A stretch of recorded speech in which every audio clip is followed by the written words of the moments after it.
তুমি জান্নাতে, তোমার কাছে আমায় একটি ঘর বানিয়ে দিও, একটি ঘর বানিয়ে দিও।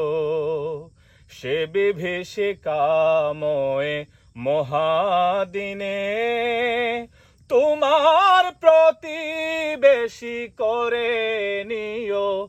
মালিক তুমি জান্নাতে, তোমার পাশে আমায় একটি ঘর বানিয়ে দিও, একটি ঘর বানিয়ে দিও।